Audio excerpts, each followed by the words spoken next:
If you clicked on this video, I presume you are already into fragrances. Like you're watching YouTube videos like this one, you're liking stuff on Instagram, you're on fragrance subreddits, Facebook groups, as well as sites like Parfumo.net or Fragrantica, etc. But you're also in that stage of trying to take your collection to the next level. Or hey, maybe you just want to be more cognizant of your possessions or spending, and if that's the case, this is the video for you. So that being said, we got lots of video to get through. Now roll intro, roll video. Tip number 1, do your research. I know it seems obvious, but let me make some more sense of this. Research does not end at watching YouTube videos like these or reading reviews from critics or browsing sites like Parfumo or Fragrantica. These at the end of the day are secondary sources. Y'all remember college, right? If anything, what you need are first-hand accounts of the subject matter, aka your actual personal experience with something, or primary sources. Sure, secondary sources can help when it comes to providing more insight into potentially buying X fragrance, like providing information on notes and insight into inspiration, among other things. But if anything, I'd use this stuff as only additional info to help cultivate how you naturally process things as it stands, which means you actually have to process X thing before you consider fully buying it. So whether you are buying something for someone else or yourself, whatever the reason is, please test it. And sure, I know it seems like not everyone has the time or can actually test stuff within reason. A lot of this feels exclusionary to less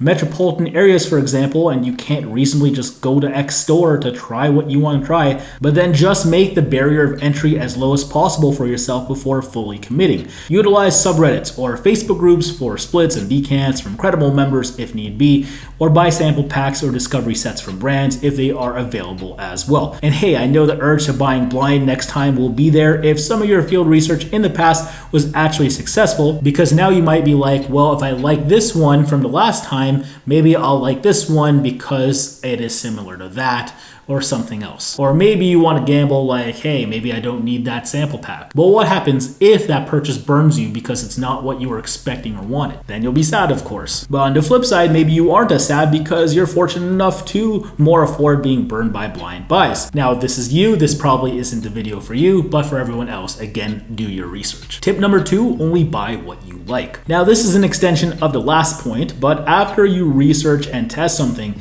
you have to ask yourself, why do I like this scent? Like, if you are excited by an ad or someone else's review of a new release, just because someone you like or respect likes something doesn't mean you will either. Unless the solace that you take in their preference supplants that of your own, then I don't know what to say. But on the flip side, if you are buying fragrances for the classic I want to impress others approach, sure, that is cool to have in mind, but at the end of the day, you also have to live in your own scent cloud too, which also means you should not wear stuff just to solely impress others around you, presuming they're not always going to be around you. Or if they will be endlessly around you, at least try to find something that you both like. Just saying, mainly or also enjoying this for yourself is going to be way more fulfilling for you in the long run. It's more fun that way, trust me. Tip number 3, only buy what you will actually wear. I know I'm really narrowing shit down for you, but please hear me out. I'm dead ass when I say this. There's a ton of fragrances that I like or even love out there, but it doesn't mean I will own them. Like, I work around people for a living, and most people won't be receptive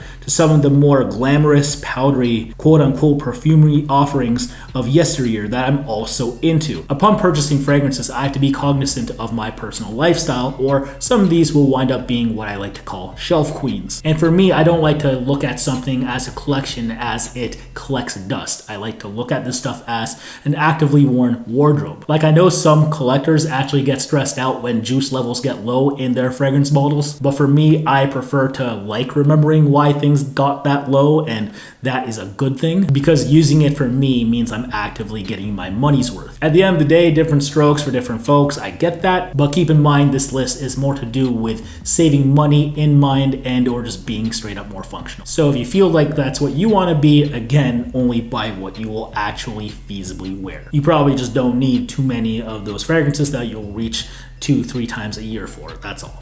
Now, before we get into the next part, I hope you guys also dig different fragrances at different price points, because you already know I do. So because of that love, because of the work that we put in here at CascadeScents, I also do get asked what's another way I can help support this channel. Maybe I'll have donations or Patreon set up in the near future, maybe merch of some sort, I don't know, but that stuff is at the end of the day gonna cost some money. So why not offer you something that you can help me support me with for free? So I'm simply asking you guys to subscribe to this channel if you have yet to. That, and also hit the notification bell if you want to be among the first people to view this kind of content. I'd love to have you climb aboard the 30,000 subscriber train because that is our next goal. And yeah, you know, I can't do this without you. So really appreciate y'all and continue to enjoy the show. On to the next one now.